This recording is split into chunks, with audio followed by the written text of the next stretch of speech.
I thing is about. That's what I see in the codes when I see this eye, and then you see the New World Order today worshiping this eye in the sky thing, this all-seeing eye. It's nothing but a satellite. That's why they call it the eye in the sky. I think they kind of messed up that one themselves when they started calling satellites that, because it's basically all it is. It's a big eye in the sky because of some kind of technology that they have that records history here on Earth. So very interesting. I've been trying to find ways to even demolish that. You know, I'm always looking at ways on how to bring down Satan's strongholds. And we've been very successful at it. A lot of it behind the scenes, and that's okay, warriors. Just keep your heads up, because we're doing a lot of destruction that they're not talking about, that they're keeping silent. And so, to me, that's even a greater honor than just going public with something, because we know how effective we are, and we just keep doing it anyway because we love the Lord. You know, it's almost like faith.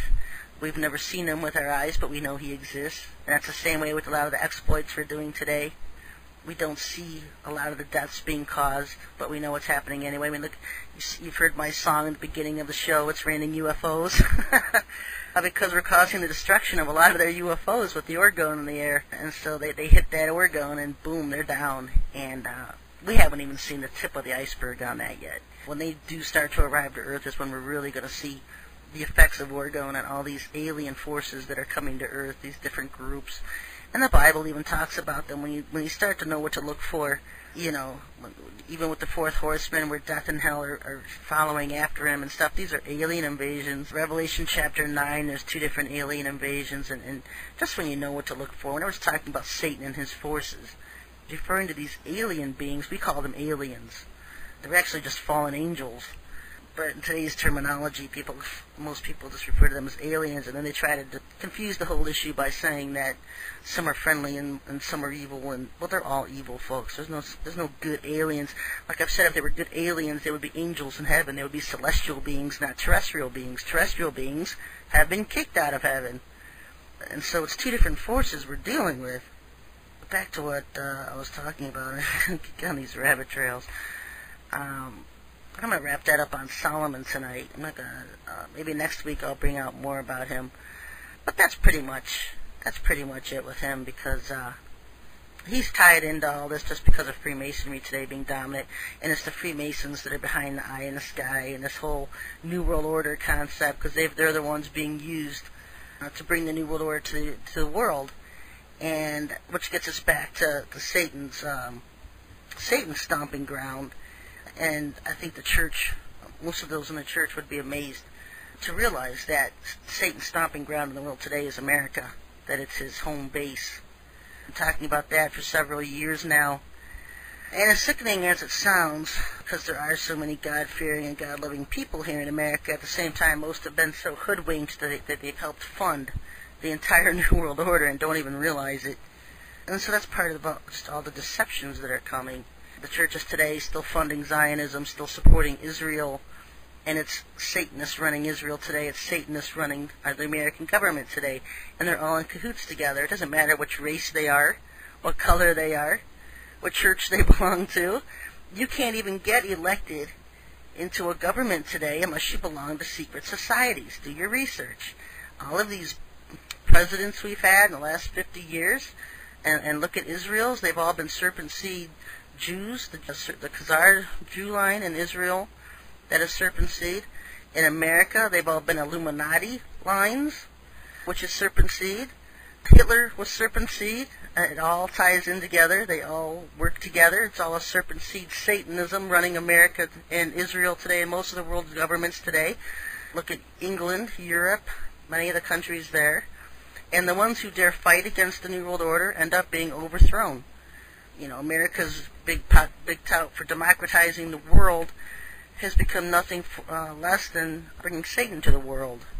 And so it gives new meaning to a lot of countries like Iran, who have always claimed America the great Satan.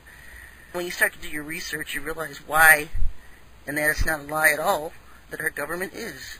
And America has become the home base for the New World Order, for Satan to bring the Antichrist to earth. And they've always funded Israel because Israel will be the spot where the Antichrist will rule from. And so they've always been hand in hand working together. And I know a lot of people getting antsy over all of the talk of martial law. I got an email from somebody earlier talking about things I've been talking about for years now being confirmed with martial law. And yeah, it is going to get worse, and it's going to get a lot worse. People want to know if they're going to be forced to accept the image and mark of the beast and stuff. Folks, by the time that even happens, society as we know it's not even going to exist. The world we live in is going to be a totally different world 2 years from now than it is today. We're going to be in martial law camps through the persecution, Satan's persecution against the saints. It's all coming up. And a lot of people are going to be caught off guard. And a lot of other people getting motivated to become self-sufficient and not having to live on the system, being able to feed themselves and support themselves when the economy crashes. When the martial law camps begin and stuff, you have to become self-sufficient, folks, and wean yourself away from having to become dependent on society. I'm really going to talk about that tonight either. One of the other things that the Lord has been showing me and over time, this started probably a couple years ago, and I just set it aside like I usually do, and then it comes back, and then I set it aside, and it comes back and back and back, and it's usually how the Lord teaches you about things. But what I want to talk about is the one dominant thing that every religion in the world today, as in the past, beginning the dawn of history, is the worship of the sun. And so I want to talk about that. The sun is a universal deity, and every single one of these what people call mythological gods, these Greek mythological gods, myth being nothing but history. People think it's fake, it was just fiction. These gods were real. They were attributed to real beings at that time. If you saw the movie 300, you saw the God King type thing, that big demon. That was great. The Sun God King, or God King, whatever he was called. Kind of gives you a glimpse of how things actually were back then. I think most people today would be completely floored to really understand exactly how things really were back in the ancient times when the giants were on the earth and ruling and living here and being worshipped as kings. But it all goes back to the worship of the sun and sun worship as the earliest religious, I don't say cult, but it was a form of expression back then where they all just worshipped the sun. For those of you who are real deep truth seekers, you might want to get into studying the first and the middle Egyptian dynasties, also the early Babylonians and the Chaldeans, all of their history with worship of the sun, because everything we have today is just an extension of all of these races back in the early days in their worship of the sun. A lot of people worshiping the solar orb, another thing they called it, the solar orb, as the supreme deity. What I found interesting was that, according to the worship of the sun, and Albert Pike, and Albert Pike is a well-known author in Freemasonry, in his book Morals and Dogma, which is one of the main books of Freemasonry. And he defines it this way. He says, to them, Aboriginal peoples, he, the sun, was the innate fire of bodies, the fire of nature, author of life, heat, and ignition. He was to them the efficient cause of all generation, for without him there was no movement, no existence, no form. He was to them immense, indivisible, imperishable, and everywhere present. It was their need of light and of his creative energy that was felt by all men, and nothing was more fearful to them than his absence. His beneficent influences caused his identification with the principle of good, and the Brahma of the Hindus, the Mithras of the Persians, Amun and Osiris of the Egyptians, Bel of the Chaldeans, Adonai of the Phoenicians, the Adonis and Apollo of the Greeks, were all personifications